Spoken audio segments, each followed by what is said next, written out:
साथियों नमस्कार, मैं आशीष मौजूद हूँ एक बार फिर से जनपद जौनपुर के कबरूद्दीनपुर में। वही कबरूद्दीनपुर और वही गांव, वही घर, अनुराग यादव का घर। और अनुराग यादव के पिताजी आप कैमरे की फ्रेम में है देख रहे होंगे। कल तहसीलदार कोर्ट से एक निर्णय आता है। निर्णय ये आता है कि जो आरोपी है, जो हत्यारे हैं, उनका मकान जो सरकारी ज़मीन में बना हुआ है उसको जमींदोज करने के लिए, उसको गिराने के लिए एक नोटिस आती, एक फैसला आता है। कहीं ना कहीं ये परिवार के लिए एक उम्मीद जगी है, एक साल में ही सही, लेकिन वो उम्मीद जगी है कि परिवार के साथ भी इंसाफ होगा, परिवार को न्याय मिलेगा। ऐसे में हमारे साथ कैमरे की फ्रेम में अनुराग के पिताजी हैं। हम उनसे बातचीत करते हैं और आपके साथ साझा करते हैं। चाचा, कल फैसला आया है, ये आया है कि तत्काल प्रभाव से लालता के मकान को जो है सरकारी ज़मीन में बना हुआ उसको गिरा दिया जाए। क्या आपने इस फैसले को देखा सुना? नहीं भैया, हम मौके पे थे नहीं, हम तो हॉस्पिटल में थे, अभी सुबह आए हैं आपके सामने। लेकिन हाँ, सुकून तो ज़रूर, थोड़ा कलेजे को ठंडक मिली कि अब ऐसे अपराधी हमारे पड़ोस में नहीं रह पाएंगे, जिनकी वजह से किसी का घर बर्बाद हो जाए। ऐसे दुष्ट प्रवृत्ति के लोग अगर अगल बगल में रहेंगे तो किसी को जीने नहीं देंगे। लेकिन अब ये सुकून है कि आप ये नेस्तनाबूद यहाँ से हो, चाहे जहाँ जाके बस जाएँ, हमसे क्या मतलब है, हमको तो अपराध करना नहीं है। लेकिन हाँ, अब ये सुकून है कि अपराधी हमारे पास पड़ोस में नहीं है। एक जो फैसला था, जो लगातार ये प्रयास किया जा रहा था कि ये मकान जो है कि वहीं खड़ा रहे, और उस पर ये प्रस्ताव, उस पर आपत्ति लगाई जाती है कि वो मकान पहले से टूट चुका है, उसको क्या तोड़ा जाए, और ये सब। भैया ऐसा है ना, उनको झूठ बोलने की आदत है लालता यादव और उनके पूरे परिवार को। अरे यार, मुकदमा लाद दिए हमारे बीवी बच्चे के नाम से कि झारखंड आके छिनैती करे। ऐसे बताओ, गांव की औरतें जो गाय भैंस दूह रही हैं वो छिनैती करने जाती हैं? शायद छिनैती करने वाली औरतों से उनका पाला नहीं पड़ा है, नहीं तो उनका जो तारकोल के जैसा कलर है ना, वाइट कर दी होती को छिनैती जो करने वाली। और पूरे गांव मोहल्ले की बहू बेटियां सब छिनैती करने वाली हैं यहाँ। आप देखते हो कोई मिलता है घर पे? सुबह आओगे तो अपनी गैया भैंस लेके परेशान, घास हरा चारा काटना है, पीटना है, धान की तैयारी है, खेती की तैयारी, उसमें सब बिजी रहती हैं। बहुएं हैं अपने बच्चों को खिला पिला लें, वही बहुत है। छिनैती करने जाती है तो उनको झूठ बोलने की आदत है भैया। और तारकोल का कलर ही ऐसा नहीं होता, तारकोल का स्वभाव ऐसा होता है, वो चिपका लेता है जिसको तो छोड़ता है। वही तारकोल है। और कोल फील्ड में काम किए हैं, कोल माइन में काम किए हैं, तो कोयले वक्त का स्वभाव होता है। अगर टच में रहोगे तो हाथ काला करेगा, गर्म हो जाएगा तो हाथ जला देगा। कहीं ना कहीं देखा जाए तो एक निर्दोष बालक जिसने जो है अपनी आंखों से दुनिया अभी देखनी शुरू की थी, और उसका निर्मम तरीके से बिना किसी आरोप के और एक सरकारी ज़मीन के लिए गला काट दिया जाता है। क्या आपको लगता है कि जो अभी ये निर्णय फैसला आपके पक्ष में आया, कि आने वाला और सभी फैसले आपके पक्ष में आएंगे? भैया, मुझे कानून पे अपने भरोसा है, शुरू से कहा हूँ मैं। और सिर्फ बात उसी ज़मीन की नहीं थी, अब पट्टा कैंसिलेशन का मुकदमा, हमारी चक के ऊपर मुकदमा, मकान के ऊपर मुकदमा, तो वो तो मैंने छोड़ दिया था। और मैं वो बंजर मेरे कब्जे में था, तो मुझे पता था कि बंजर में अस्थायी निर्माण नहीं होता। तो हम लोग वहाँ, हमारे पुराने दरख्त थे, पेड़ थे, बाप दादाओं ने लगाया था, मोटे मोटे पेड़ थे, हम लोग उसी के छाँव में रहते थे, गाय भैंस बांधते थे, रहते थे। हम लोगों ने कोई अस्थायी निर्माण वहाँ नहीं करना। लेकिन इसने जब अपना कह के उस मुकदमे में मुकदमा करके उस ज़मीन का नक्शा बनवा के स्टे लिया। अब सोचिए, ग्राम समाज बंजर की ज़मीन को अपना बना के और दिखाया हमको प्रतिवादी, और खुद को प्रतिवादी दिखाया। हमको प्रतिवादी दिखा के खुद को वादी दिखाया कि मेरी ज़मीन है और इस पे स्टे दिया जाए, क्योंकि हमारी विरोधी पार्टी इस पे कब्जा कर रही है। और उस समय का न्याय मैं क्या बताऊं, पैसे का खेला है। ग्राम समाज बंजर की ज़मीन को लेखपाल कानूनगो ने उस समय के जो थे, उन्होंने पैमाइश नहीं किया, नापा नहीं, और कोर्ट ने स्टे दे दिया। सरकार की ज़मीन को खुद की बताकर स्टे लेना मजाक बात समझते हैं? पढ़ा लिखा वो नहीं है, लेकिन शातिर है, साइको है। सब तो करते ही आ रहा था, हम लोग छोड़ के भागते ही जा रहे थे। बगल वाले भी जो पीछे की ज़मीनें आप इतनी लंबी दूरी तक देखते हैं ना, वो उसके पटीदारों की थी, उनकी भी कब्जा इसी तरह मुकदमा कर करके सब लोग खेती गृहस्थी करने वाले, मजदूरी करने वाले लोग, गाय भैंस चराना है, दूध बेचना है, बस यही तक सीमित थी ज़िंदगी।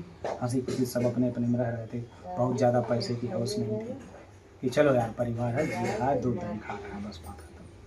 तत्काल प्रभाव से मकान को जो है कि ये आदेश आया, देर आया लेकिन आदेश ऐसा आया कि तत्काल प्रभाव से बिना किसी मौका दिए उसको गिराने का जो है कि आदेश आया, और उसके साथ कुछ उनके खिलाफ कुछ सरकारी जो है कि वो लगाए गए, शुल्क लगाए गए हैं उनको जमा करने के लिए। क्या आपको पता है? जी 76,000 कुछ रुपए लगे हैं और उनको इतना मौका दिया गया है, तो क्या कोर्ट नहीं जानती भैया कि कितना मौका लगे? 1 साल से तो जद्दोजहद कर रहा हूँ मैं इसी चीज़ के लिए, तो कोर्ट भी तो ये देखती है, और जो उस कुर्सी पर बैठे हैं वो भी तो इंसान है, वो भी सारी चीज़ें अपनी आंखों से देख के गए थे। वो मंजर वो तहसीलदार साहब खुद देख गए थे, और मैं उनको प्रणाम करता हूँ तहसीलदार साहब को कि उन्होंने देर से ही सही लेकिन दुरुस्त फैसला दिया। मैंने तब भी कहा था, आप लोग पूछते थे कि आप तहसीलदार फैसला, हमने कहा भैया देखिए सबके हाथ कानून से बंधे हैं, आज नहीं तो कल फैसला होगी कुछ कानूनी दाव पेच पर, मैं जानता नहीं, बारीकियाँ मैं जानता नहीं, कुछ होगा उसमें अड़चन, वो सब सही हो जाएगा, फैसला आ जाएगा। आज वही हुआ। कहीं ना कहीं देखा जाए तो ये जो फैसला 67 में आया है, कहीं ना कहीं ये अब तक 6 पन्ने का फैसला आया है, जैसा कि अधिवक्ता जी बता रहे थे।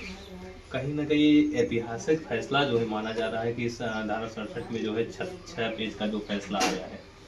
भैया ये तो नहीं बता सकता मैं, इतनी जानकारी नहीं है। हाँ हमारे रतबीर भैया बोले हैं कि इतना बड़ा 6 पन्ने का फैसला 67 में नहीं आया है, और लेकिन इतना बड़ा कांड भी किसी ने नहीं किया, ये भी तो ऐतिहासिक ही था। तो ऐसे लोगों के साथ इसी तरह से होगा, और जहाँ झगड़ा होता था हमारे गांव में, उन लोगों को से कह दूं बंधुओं, आप लोग कहते थे ना कि उसका गलत कर दिया, क्या हुआ आज देखो उसका नतीजा क्या हुआ, और अभी आप लोग भी देखोगे और कहीं न कहीं आप लोग भी खुश होगे यार उसने गलत किया था और उसके साथ उसको अब सज़ा मिली है, तो मैं उनको सज़ा दिलवा के छोड़ूंगा।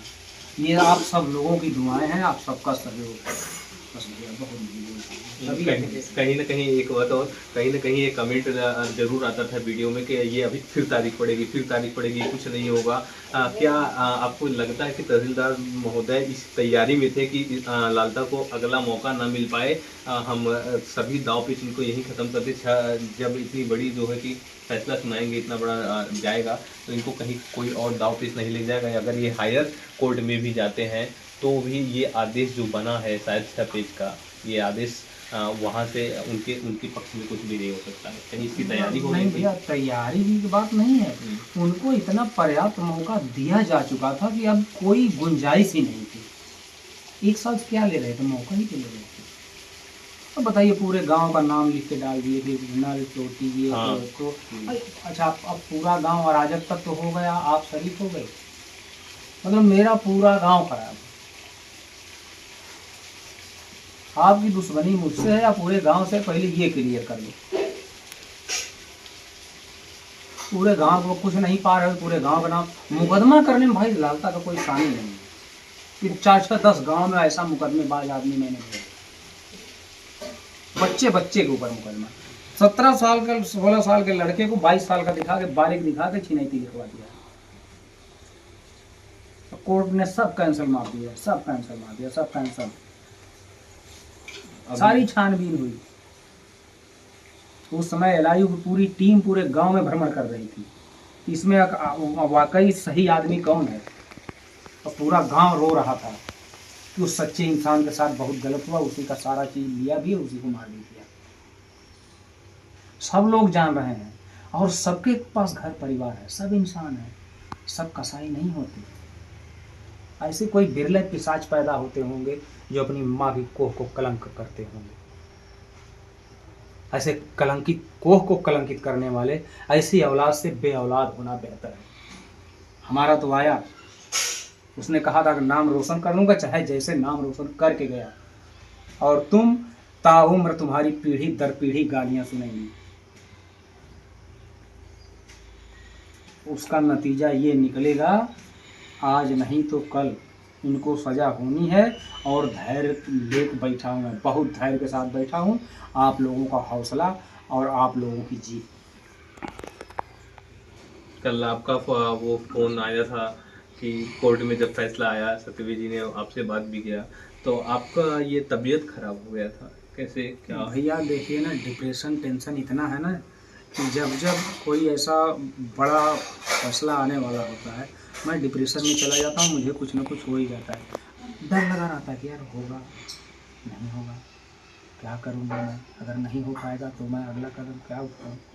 पैसे भी नहीं हैं, लेकिन धन्यवाद है वकील साहब लोगों को और आप लोगों की टीम को भी प्रणाम है। हमारी मीडिया जो चौथा स्तंभ करी जाती है, तो वाकई में मुझे गरीब के साथ आप लोगों ने बहुत बड़ा एहसान किया है, मैं चुकता नहीं कर पाऊँगा।